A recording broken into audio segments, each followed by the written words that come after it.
बिस्मिल्लाहिर्रहमानिर्रहीम। शुरू अल्लाह के बबरकत नाम से जो दिलों के राज खूब जानता है। सभी नाजरीन को दिल की गहराइयों से अस्सलाम वालेकुम। नाजरीन, आज की वीडियो में बात करेंगे कि फासिक की खबर पर कभी भी एतमाद नहीं करना चाहिए। सन 5 हिजरी के ग़ज़वा बनी मस्तलक में जब मुसलमान फतह याब हो गए, हजूर अकरम सल्लल्लाहु अलैहि व आलिहि वसल्लम ने इस कबीले के सरदार की बेटी हजरत जवेरिया रजी अल्लाह ताला अन्हा से निकाह फरमा लिया। तो सहाबा कराम ने तमाम असीरान जंग को ये कहकर रिहा कर दिया कि जिस खानदान में रसूल अकरम सल्लल्लाहु अलैहि व आलिहि वसल्लम ने शादी कर ली, इस खानदान का कोई आदमी लोंडी गुलाम नहीं रह सकता। मुसलमानों के इस हुस्न सलूक और इखलाक करीमाना से मुतासिर होकर तमाम कबीला मुशर्रफ बा इस्लाम हो गया।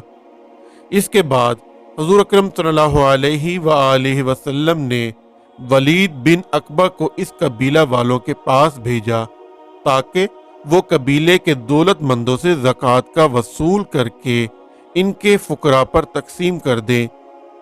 कबीला बनी अल मस्तलक के लोगों को जब वलीद की इस आमद का इल्म हुआ तो वो आमिल इस्लाम के इस्तकबाल के लिए खुशी खुशी हथियार लेकर बस्ती से बाहर मैदान में निकले। ज़माना जाहिलियत में इस कबीला और वलीद में कुछ नाचाकी रह चुकी थी, इसलिए पुरानी अदावत की बिना पर इस्तकबाल के लिए इस एहतमाम को वलीद ने दूसरी नज़र से देखा और समझा और कबीला वालों से असल मामला दरियाफ्त किए बगैर ही मदीना वापस चले आया और दरबार नबूवत में हाजिर होकर अर्ज किया कि कबीला बनी मस्तलक के लोग तो मुर्तद हो गए हैं और उन्होंने ज़कात देने से इनकार कर दिया। इस खबर से हजूर अकरम सल्लल्लाहु अलैहि व आलिहि वसल्लम रंजीदा हुए और मुसलमान बेहद बरा फरोख्ता हो गए, बल्कि मुकाबले के लिए जिहाद की तैयारियां होने लगी। इधर बनी मस्तलक के वलीद के इस अजीब तर्ज अमल से बड़ी हैरत हुई और जब इन लोगों को मालूम हुआ कि वलीद ने दरबार नबूवत में गलत बयानी की और तोहमत तराजी कर दी है, तो इन लोगों ने एक मुअज़्ज़िज़ और बावकार वफ्द दरबार नबूवत में भेजा जिसने बनी अल मस्तलक की तरफ से सफाई पेश की। एक जानिब अपने आमिल वलीद का बयान और दूसरी जानिब बनी अल मस्तलक के व्यत का ये बयान, दोनों बातें सुनकर हजूर अकरम सल्लल्लाहु अलैहि व आलिहि वसल्लम ने खामोशी इख्तियार फरमा ली और वही इलाही का इंतज़ार फरमाने लगे। आखिर वही उतर पड़ी और सूरह हुजरात की आयत नाजिल होकर न सिर्फ मामले की हकीकत वाज़े कर दी, बल्कि इस खसूस में एक मुस्तकिल कानून और मेयार तहकीक भी अता फरमा दिया गया। अल्लाह ताला ने इरशाद फरमाया है कि ए ईमान वालो, अगर कोई फासिक तुम्हारे पास कोई खबर लाए तो तहकीक कर लो कि कहीं किसी कौम को बेजा एज़ा न दे बैठो, फिर अपने किए पर पछताते रहो और जान लो कि तुम में अल्लाह के रसूल हैं। बहुत मामलों में अगर ये तुम्हारी खुशी करे तो तुम ज़रूर मुशक्कत में पड़ो, लेकिन अल्लाह ताला ने तुम्हें ईमान प्यारा कर दिया है और इसे तुम्हारे दिलों में आरास्ता कर दिया है और कुफर और हुक्म अदूली और नाफरमानी तुम्हें नागवार कर दी।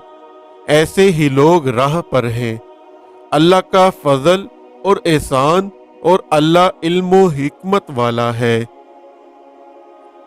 नाजरीन, खबरों को बयान करने में आम तौर पर लोगों का यही मिजाज और तरीका बन चुका है कि जो खबर भी इनके कानों तक पहुंचे इसको बिला तकल्लुफ बयान कर दिया करते हैं और हकीकत हाल की तफ्तीश और जुस्तजू बिल्कुल नहीं करते, खवा इस खबर से किसी बेगुनाह पर अफ्तरा किया जाता हो या किसी को नुकसान पहुंचता हो। इस्लाम ने इस तरीके को बिल्कुल गलत करार दिया है, बल्कि कुरान ने इस्लामी आदाब का ये कानून बताया है कि खबर सुनकर पहले इसकी तहकीक कर लेनी चाहिए। जब वो खबर पाया सबूत को पहुंच जाए तो फिर इस खबर को लोगों से बयान करना चाहिए। اس بات کی طرف متوجہ کرنے کے لیے نبی اکرم صلی اللہ علیہ وآلہ وسلم نے یہ تنبیہ فرمائی ہے کہ یعنی آدمی کے جھوٹا ہونے کے لیے یہی کافی ہے کہ وہ جو بات بھی سنے لوگوں سے بلا تحقیق بیان کرنے لگے۔ ناظرین، اس آیت سے ثابت ہوا کہ ایک شخص اگر عادل اور پابند شریعت ہو تو اس کی خبر معتبر ہے۔ بعض مفسرین نے فرمایا کہ یہ آیت ولید بن عقبہ ہی کے ساتھ خاص نہیں بلکہ یہ آیات عام ہے اور ہر فاسق کی خبر کے بارے میں نازل ہوئی ہے۔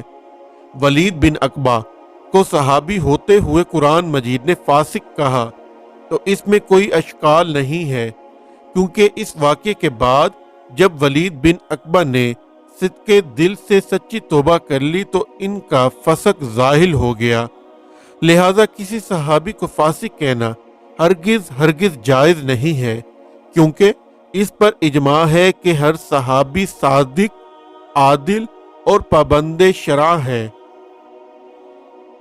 ناظرین، اسی دعا کے ساتھ اپنی ویڈیو کا اختتام کرتے ہیں کہ اللہ ہمیں سیدھا راستہ دکھائے، ہم پر اپنا رحم فرمائے اور ہمارے والدین کا سایہ ہمیشہ ہم پر سلامت رکھے۔ آمین۔ اللہ حافظ۔